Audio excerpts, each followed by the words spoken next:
In the realm of immigration fraud, the case of Kenneth Adoye and Rebecca Sullivan stands out as a troubling example.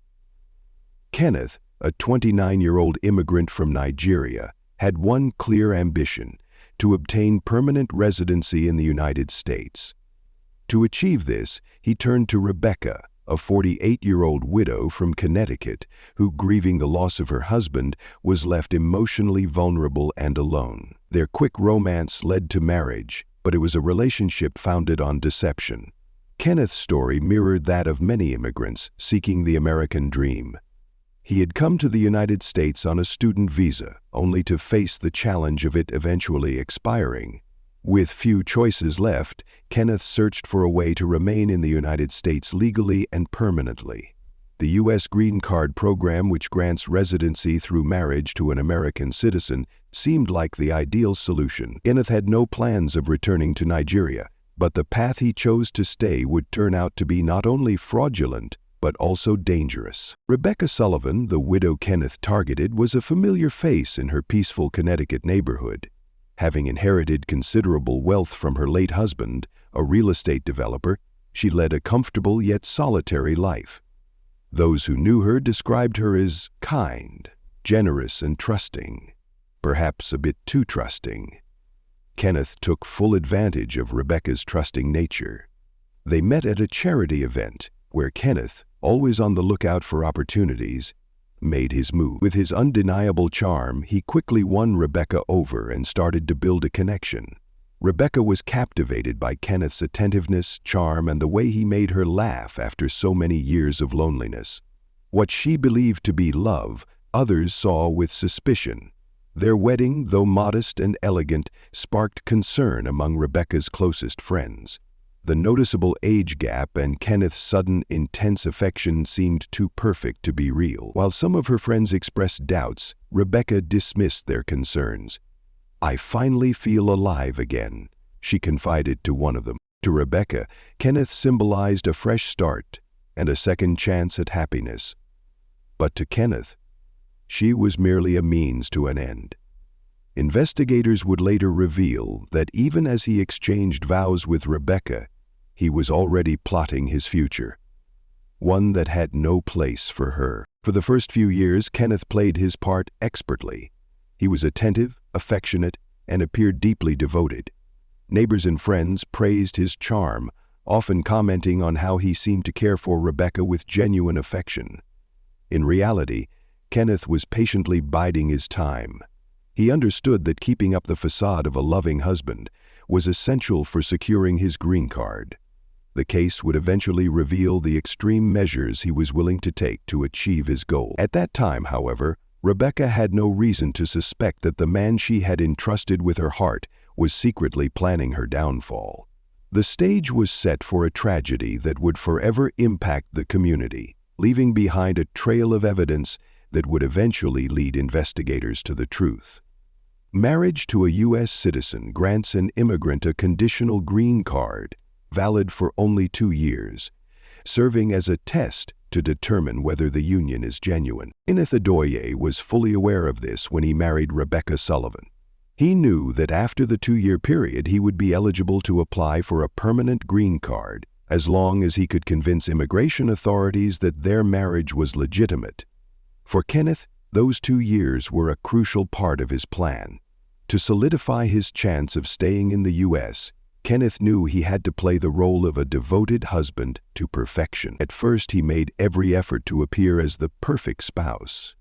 He accompanied Rebecca to social events, gave her thoughtful gifts, and even spent weekends working on home improvements around their suburban house.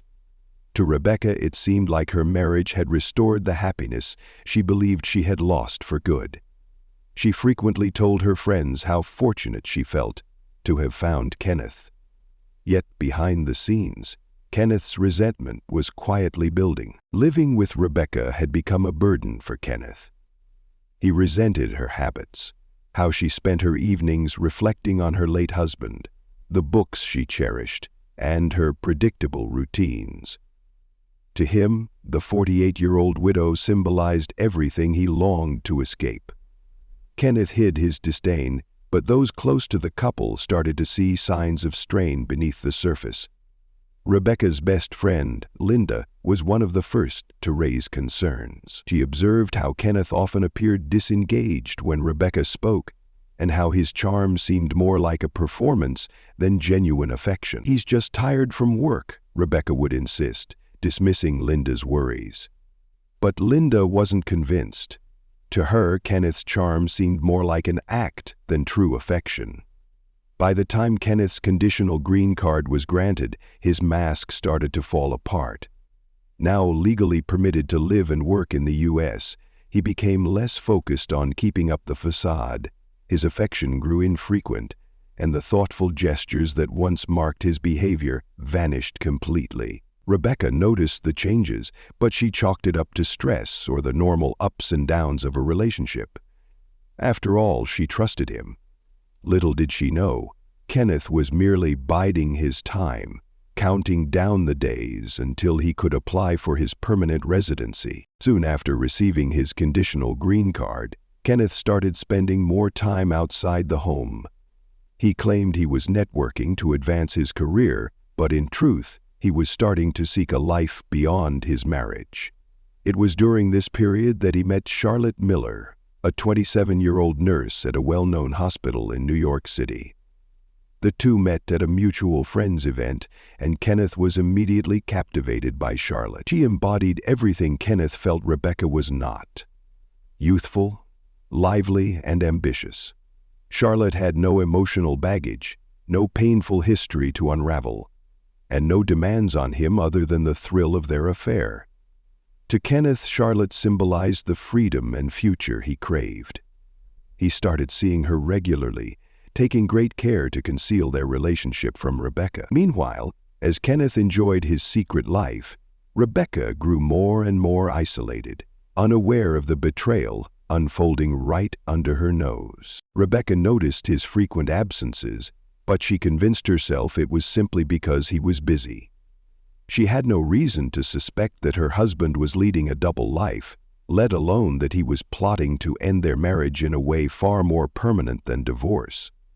As the 2-year anniversary of their marriage neared, Kenneth started the process of applying for his permanent green card. This required demonstrating to immigration authorities that their marriage was genuine, a task he approached with the same careful calculation he had used throughout their relationship. Kenneth collected photographs, financial documents, and statements from acquaintances who believed in the legitimacy of their union. Rebecca, unaware of Kenneth's true intentions, eagerly supported the process. When his permanent green card was finally approved, Kenneth felt a sense of relief. For the first time, he was legally free, but the constraints of his marriage still held him, and he was determined to break those ties. To Kenneth, divorce was never a viable option. It would not only ruin the carefully crafted story he had built, but also risk revealing his true motives. He needed a clean break, one that would completely erase Rebecca from his life. During this period, Kenneth began researching poisons. His meticulous nature led him to seek out substances that could mimic natural illnesses, ensuring that no suspicion would fall on him. He found a toxin that suited his plan perfectly. Slow-acting, hard to detect, and capable of causing symptoms that could easily be mistaken for a range of medical conditions. The plan was both cruel and cunning. By administering small doses over time, Kenneth could make it seem as though Rebecca was suffering from a mysterious, degenerative illness. He began slipping the poison into her coffee, a daily habit she treasured, and one he had carefully assumed responsibility for, all while maintaining the facade of a loving husband. Rebecca's health began to decline gradually. At first, the symptoms were subtle: fatigue, occasional dizziness, and stomach pains. She shrugged them off, attributing them to stress and the natural effects of aging. Kenneth pretended to be deeply concerned, encouraging Rebecca to see a doctor. The tests, however, came back inconclusive. With doctors unable to identify the cause of her symptoms, Kenneth played his part flawlessly, accompanying her to every appointment and showing genuine worry to her friends and family. As Rebecca's condition worsened, Kenneth's life outside the marriage thrived. His relationship with Charlotte grew stronger, though he continued to conceal the full extent of his commitment to her. Charlotte believed Kenneth's story, that he was stuck in an unhappy marriage, but was working on a way out. Charlotte had no idea that the solution Kenneth had in mind involved Rebecca's death. By the time Rebecca's health had deteriorated significantly, Kenneth had already begun to emotionally detach. He was no longer the caring husband he had once pretended to be, but rather a man barely masking his growing impatience. To those around him, Kenneth seemed like a stressed and grieving husband, weighed down by his wife's worsening condition. But to him, Rebecca's decline was merely a means to an end. Unbeknownst to Kenneth, however, cracks were starting to form in his carefully crafted plan. Rebecca's friends, especially Linda, began to grow suspicious of Kenneth's behavior. They noticed how detached he seemed, even as Rebecca's condition worsened, and how quickly he dismissed their offers to help. While they hadn't yet suspected anything sinister, the seeds of doubt had been sown. As Rebecca's life drew to a tragic close, Kenneth believed his plan was flawless. He had spent years constructing a facade of devotion and love, all while secretly plotting to rid himself of the woman he once promised to cherish. What he failed to recognize, however, was that the trail of evidence belonged to the mob from Kenneth to Becky Mallory that he had left behind would soon begin to unravel. Rebecca Sullivan's health began to decline in a way that alarmed her doctors and those around her. What began as occasional fatigue and minor discomfort slowly progressed into severe nausea, persistent weakness, and significant weight loss. While friends and family attributed her symptoms to stress or aging, Kenneth Adeoye knew the real cause. Her symptoms were no accident. Kenneth had been carefully poisoning Rebecca for months. The toxin he had chosen was deliberate, rare, and slow-acting, designed to mimic the symptoms of a progressive illness. Kenneth had spent weeks researching online, making sure the poison would go unnoticed during routine medical tests. Once he found the perfect substance, he'd purchased it anonymously, taking every step to cover his tracks. Each morning he prepared Rebecca's coffee, a ritual she cherished, all while maintaining the facade of a loving husband. Ruby never suspected that the man she trusted most was using her favorite drink to harm her. The doses were small enough to avoid immediate suspicion, but over time, the poison slowly took its toll. As her health worsened, Rebecca became more reliant on Kenneth, both emotionally and physically, unaware of the role he played in her decline. This growing dependence only bolstered Kenneth's confidence in his plan. Doctors were unable to pinpoint a diagnosis. Blood tests, imaging scans, and physical exams all suggested an underlying illness, but none could provide clear answers. Rebecca's condition became a medical mystery, and Kenneth played the role of the devoted husband perfectly. He attended every appointment, took meticulous notes, and asked thoughtful questions that made him appear truly invested in her recovery. But beneath this carrying exterior, Kenneth's double life was thriving. Kenneth spent increasing amounts of time with Charlotte Miller, the 27-year-old nurse he had met months earlier. He portrayed himself to Charlotte as a man trapped in an unhappy marriage, staying with Rebecca out of duty and guilt. Unaware of the truth, Charlotte fell deeply for Kenneth's charm, believing his carefully crafted story. Charlotte's profession as a nurse gave her an empathetic ear, and Kenneth took full advantage of it, weaving a carefully crafted tale of his difficult life. As Rebecca's health continued to deteriorate, Kenneth's impatience grew. Initially cautious, ensuring the poison acted gradually, he began to increase the dosage, pushing Rebecca's condition toward its tragic end. Rebecca's condition worsened quickly, leaving her bedridden and unable to care for herself. Kenneth seized this as an opportunity to further solidify his image as the perfect husband. Neighbors often remarked on how devoted he appeared, regularly stopping by to check on her and bring meals, all while hiding his true motives. "He's such a good man," one neighbor remarked, Rebecca is lucky to have him." Yet Kenneth's growing confidence led him to make a critical mistake.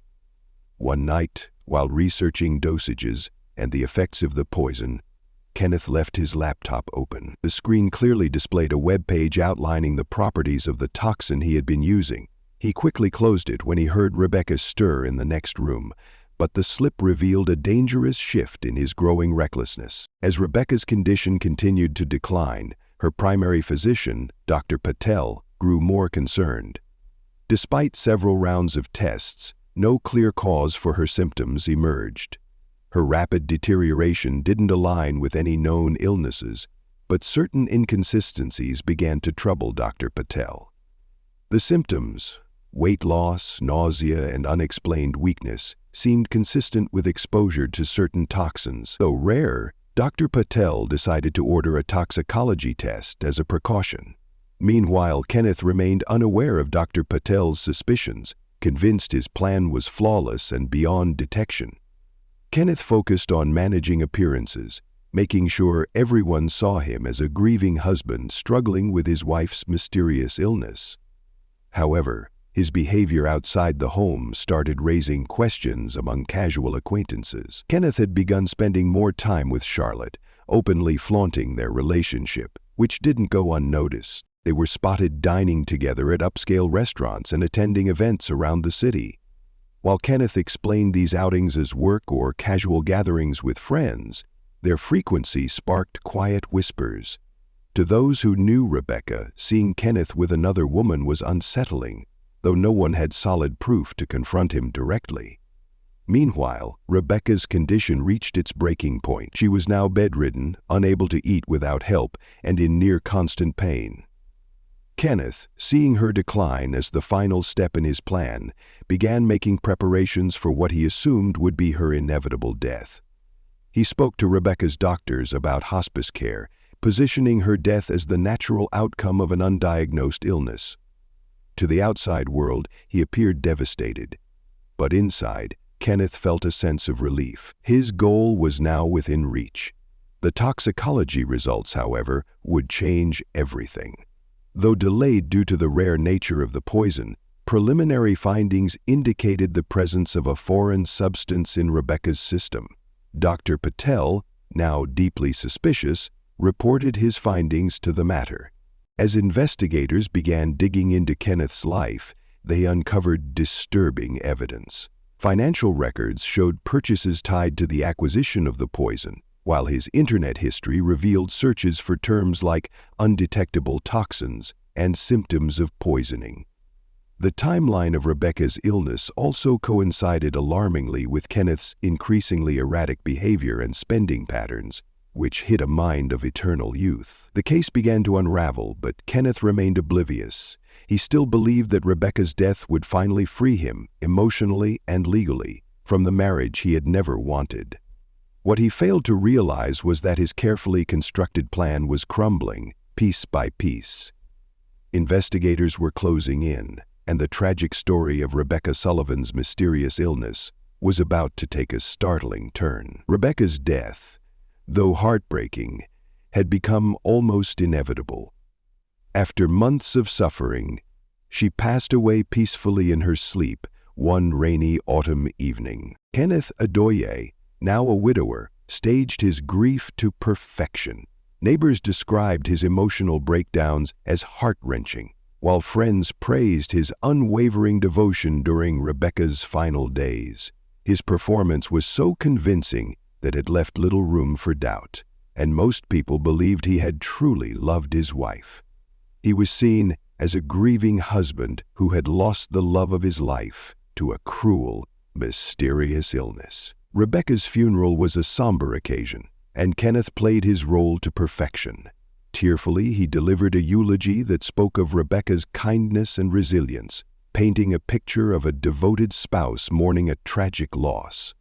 Mourners remarked on how lucky Rebecca had been to have such a caring husband in her final years. But beneath Kenneth's stoic exterior there was a sense of relief. With Rebecca gone, he had finally attained the freedom he had desperately sought. Her estate, which included a substantial inheritance, and their home, now belonged to Kenneth. The chapter he had longed to close seemed finally over, or so he thought. Rebecca's death certificate listed the cause as unknown natural causes, a fitting conclusion to the story he had carefully constructed. Doctors had been unable to determine the cause of her illness, and without concrete evidence of foul play, there was no immediate reason to suspect anything untoward. Kenneth believed the loose ends had been neatly tied up, but the seeds of doubt had already been planted in unexpected places. Rebecca's primary physician, Dr. Patel, couldn't shake the growing unease he felt. The toxicology tests had revealed traces of a rare toxin, but the levels were inconclusive, too small to be considered conclusive evidence, and easily dismissed as contamination or a lab error. Still, Dr. Patel's instincts told him something was wrong. He reported his findings to law enforcement, urging them to take a closer look at the case. Authorities agreed to launch a discreet investigation focusing on Kenneth's behavior and financial activities leading up to Rebecca's death. Meanwhile, Kenneth wasted no time moving on with his life. Within weeks, he was openly dating Charlotte Miller, further raising suspicions about his motives. The couple was frequently seen at local restaurants, traveling to nearby cities, and even shopping for a new apartment in New York. To those who had attended Rebecca's funeral, Kenneth's swift move on with his life seemed jarring. The lack of mourning raised eyebrows, and gossip began to spread. As the weeks passed, the murmurs of suspicion grew louder. Investigators assigned to Rebecca's case began carefully reconstructing the timeline of her illness. A deeper examination of Kenneth's financial records uncovered troubling inconsistencies.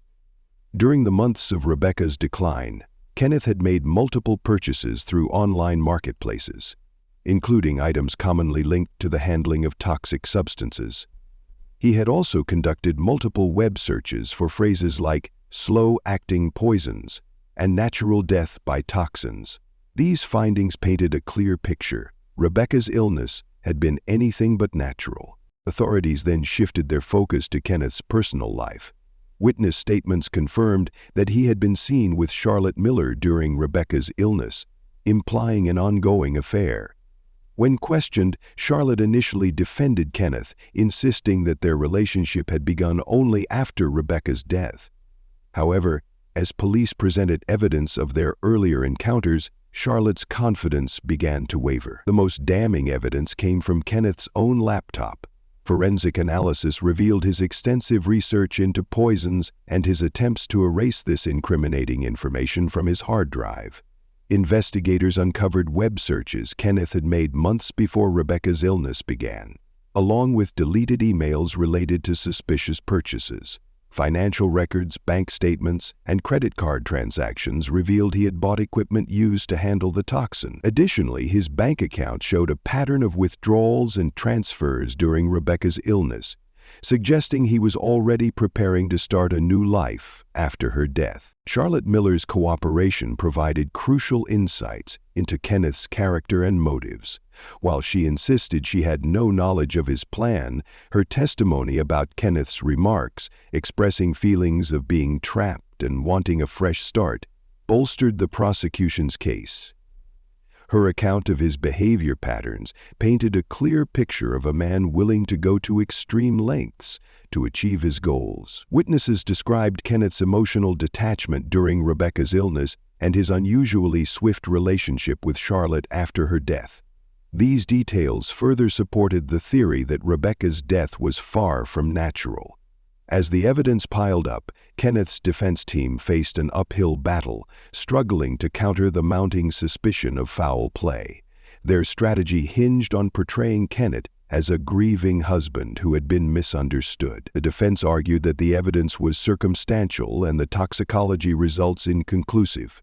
They suggested that Kenneth's online searches were driven by desperation, not malice, insisting he was simply trying to understand Rebecca's symptoms and find a way to help her during her illness. The defense also attempted to discredit Charlotte's testimony, suggesting she had been coerced by law enforcement into turning against Kenneth. However, the weight of the evidence, coupled with Kenneth's inconsistent statements during police interviews, made their arguments weak in the eyes of the jury. The prosecution delivered its final blow with a carefully constructed timeline, piecing together Rebecca's medical records, Kenneth's financial transactions, and his online activity, showing a clear pattern of premeditation that left little room for doubt. The timeline showed a chilling progression, from Kenneth's initial search for poisons to his purchases and the onset of Rebecca's symptoms.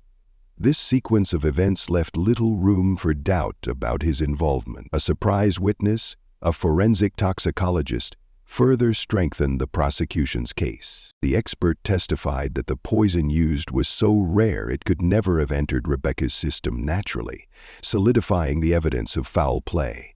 This expert testimony removed any lingering doubt, cementing Kenneth's guilt.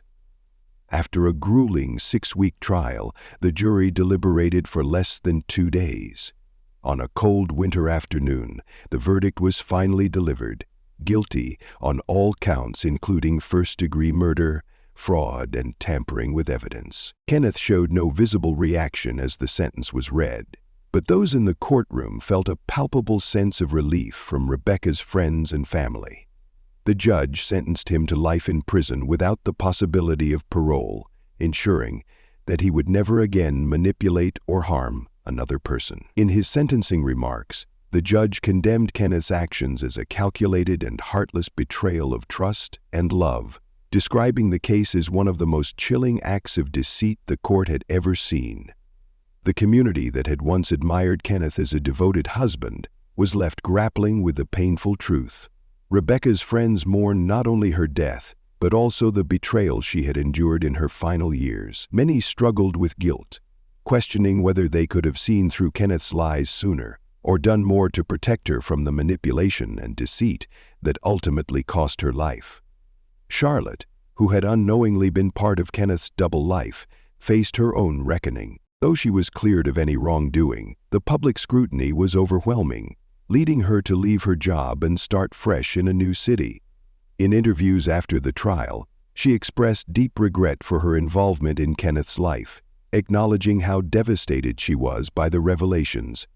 However, she maintained that she had no knowledge of his sinister plans and that her feelings for him had been genuine, despite the deception she had unknowingly been part of. Rebecca's estate, in accordance with her will, was donated to charity, leaving behind a legacy of generosity that stood in stark contrast to Kenneth's greed. Her story became a cautionary tale, a sobering reminder of the dangers of misplaced trust, the vulnerability that can come with loneliness, and the length some will go to in pursuit of their ambitions. Meanwhile, Kenneth's life in prison was a far cry from the freedom he had so desperately sought. Locked away for the rest of his life, he would never again experience the life of luxury or freedom he had hoped to achieve at such a horrific cost.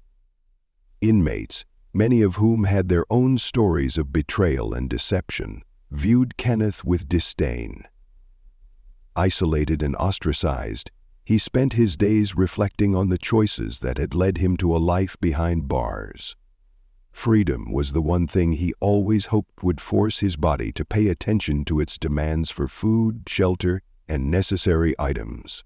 The story of Rebecca Sullivan became a haunting chapter in true crime lore, one that echoed the dangers of manipulation, the depths of human greed, and the tragic consequences of a carefully constructed lie.